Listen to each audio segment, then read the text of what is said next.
Hey everybody, welcome out to another episode of Cult Classes vs. Comedians. I'm Jamie Maxfield, your host, and we are recording here today at Night Flight Comics in Salt Lake City, Utah.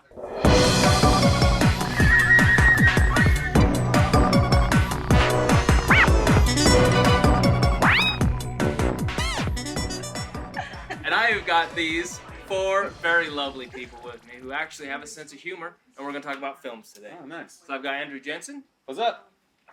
Eileen Dobbins. Hey. As I look at Erin. Eileen Dobbins. We're interchangeable. It's fine. Erin Dobbins. And Gavin Sheehan. Yo.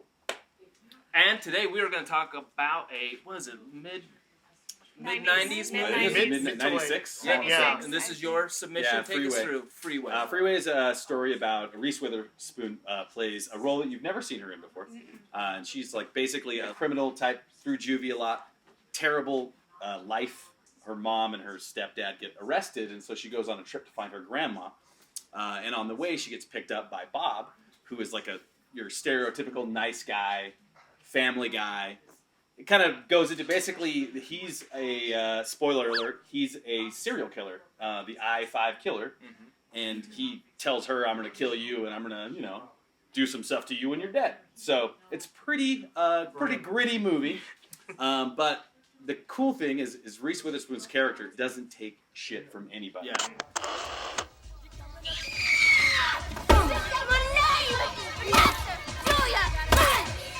You just gotta watch the movie. It's crazy gritty. She shoots him. He still survives, and then he comes back, and they get her for the murder. She goes to prison, escapes from prison, ends up killing him in the end. That's it. That's the movie, and it's awesome.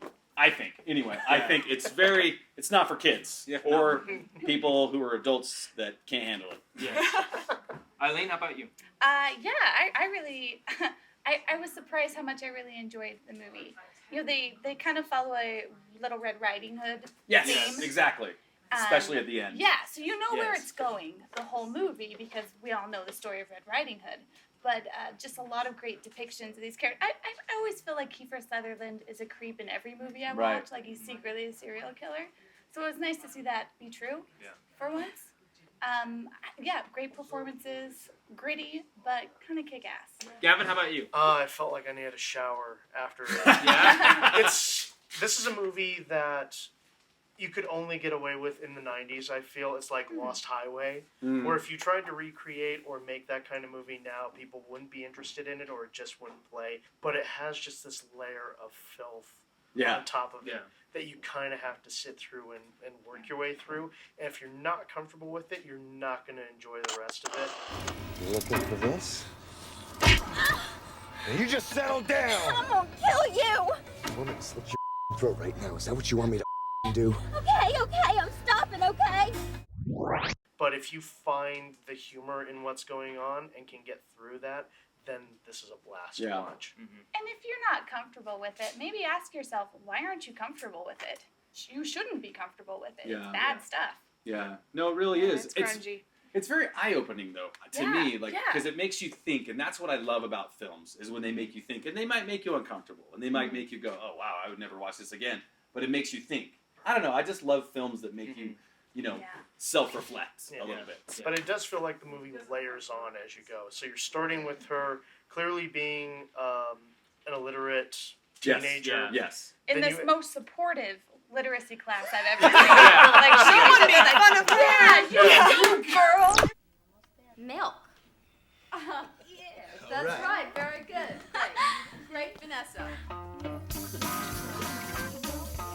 Yeah, and they're like just totally making. I'm like, Positive hey, reinforcement. This is public The school. teacher even said, when you're done rewarding each other, something like With that. a boyfriend that's on parole. Right, I loved it. And then you get into her life, and it's prostitute mom with steedy stepdad that's made moves on her.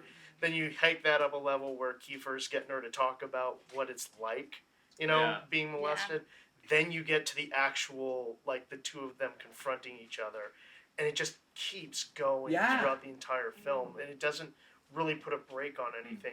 And I think that peak when you see the grandmother strangled. And It's like- he'd obviously done that. And that was, you're right, the grandmother. And even the cop said it at the end. I love the cop's line when he comes in. He goes, shit. I mean, shit. Yeah. Yeah. It was very realistic. Erin, what did you think? I really enjoyed it. It is very like grungy and kind of dark. It has a lot of dark humor, but yeah, if you can see the realism and you can process what is happening, it's really funny. We loved the line when she was watching him on TV, and what was it? Oh, in prison? My dick may not function, but I still got my smile. Yeah, she was awesome. Killed me. She was great. Her character was so good, and she nailed it. Yeah, and that's not the Reese Witherspoon that you'd ever see. Not Legally Blonde. No. But for me, there's a couple messages in this movie. One that I adhere to in my day-to-day life. One, never trust the guy in pleated pants. No. Keifer Sutherland's got pleats on. I would never get in a car with a guy with pleats. No. And thank goodness for the internet, because now we don't have to store all of our porn in a shed. I was gonna say, what was it? Was so much. You don't even get to see in the shed. It just like It was just hours out. How mismanaged is your shed when it's just pouring layer after layer? And of how sex? have you not gotten caught? And you could tell that he was very proper. You would think he would organize everything, but it's just random thrown in there. How does your wife not question? Like, how does she not? Like, you have a locked shed. I've never seen the contents. And honestly, happening? I was surprised because I took him for a recycler. Yeah. You know? And it's Brooke Shields as his wife, too. Like, there's star power in this that you Right, don't realize. spoiler, she blows her brains out. That cop in this causes more problems than any other thing. He aggravates Reese, and then he gets in Brooke Shields' face to make her go blow her brains out. Right. It's like, what good are you doing here? He was awesome, though. I loved him. With like a look of glee the entire time, though. But guys, didn't you feel like every single representative of the system who was interacting with any of these kids, they were all freaking delighted at every horrible thing that they talked about, or that like they were the all woman who ran the prison. Yeah, she was She was delighted. Way too happy. Yeah. She was, and she died. And I think it reflects, again, like you were mentioning earlier, that social commentary about privilege. Just And she took glee in saying that, psychiatric help isn't that going to help this person. Right, right. She should just be locked away. Yes. One thing I did like, though, Mike, I like when his partner, the bad cop, the good cop, is like, hey, ease up on her, Mike. But it's like, no, Mike doesn't ease up on shit. No, he does not. But then Mike, like halfway through the movie, he starts putting things together. Yeah. And he's the one that pushes the not creepy cop to like, I think this guy is an issue. That's true. So maybe we're looking at him takes the one wrong to know way. one, though. But and I think the top to all this is creepy Keifer. Like we did. He like, was great. This is the best creepy version of him since Lost Boys. Yeah. Since Lost Boys, there's many. Like at this point in time. Yeah. He's good at being a creep. Yeah. Say it out loud, Vanessa. Felt like I'd been transformed into a human urinal. It's very good, Vanessa. Very good. He's got creeper walk down, too. Does he? Do that again. I want you to do that again. Is that his... Like With the pleated pants and walking was very like... Highly suspect. I don't know what she was doing. With Like I had red flag right from the beginning. I'm like, well, first I see the pleats. I'm like, whoa, don't get in that car. I'm like, kids, let me show you something. What happens? What happens if you get in a car with the guy with pleats? This is what's gonna happen. A stranger looks at you and says, I'm going to ask you some questions, and it's going to get really uncomfortable. It's gonna get really uncomfortable. Red flag. Okay. Right? He pushed it pretty far right away. But. I thought the methadone mom was really good, too. Yeah. She's from Pulp Fiction. She's the one that holds up the diner. Yeah. Also, So I Married an Axe Murderer. She's crazy in that. Yeah. Yeah, No, she was has good. a good look for that. She reminded everyone here of someone. I was itching just watching. I like the little detail that in her bag is like a half bottle of Scope. Like she can't have real alcohol, so she's drinking Scope because she's been through the program. Well, with the work she does, she's probably glad for a little minty after. Oh yeah. Anyway, so this is your film. I'm gonna say that you're gonna recommend this one. I recommend it. I think it's a smart film. It plays really well. It's clever and good and gritty and funny. So I think overall it's a great performance by everybody. Okay. Eileen? Hell yes. Watch it. Don't be shocked. Or be shocked in a good way. Yeah. I don't know. Erin, how about you? I would recommend it. I thought it was really funny. Yeah. Gavin? Absolutely. Hidden gem of the 90s. Yeah.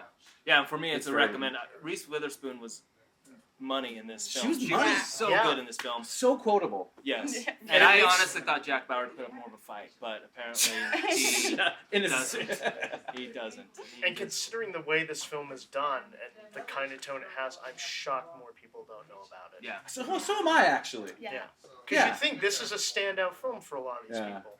It is. It was really It's a hidden cult classic, not even one Yeah. that people know who Yeah. like cult classics. It's not like it was built up big and then just fell into Yeah. obscurity. It's a good film that should be known more, and it's just weird that it's Yeah. not. Yeah. Well, we're starting it today. Now. Yeah. Woo woo! Cult classics versus comedians. Well, Andrew, Sorry.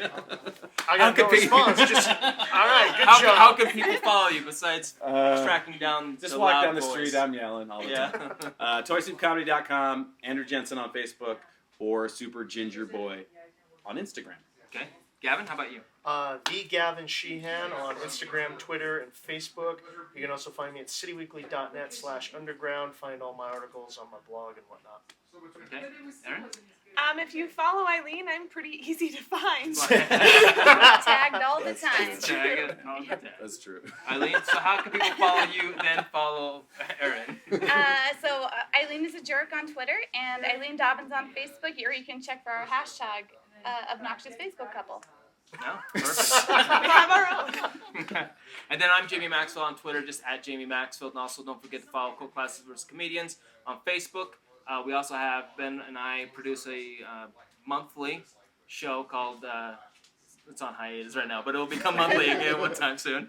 Called Channel 801. It's a quarterly show. Quarterly, yes. It's quarterly and then it gets very monthly. And then it It's goes yearly. But it's called Channel 801. It's a local film showcase that we produce. And then we also do the Where's the Punch podcast. So, guys, it's been a lot of fun. We also want to thank Night Flight Comics for giving us the opportunity to record here today. That's all. Thanks, guys.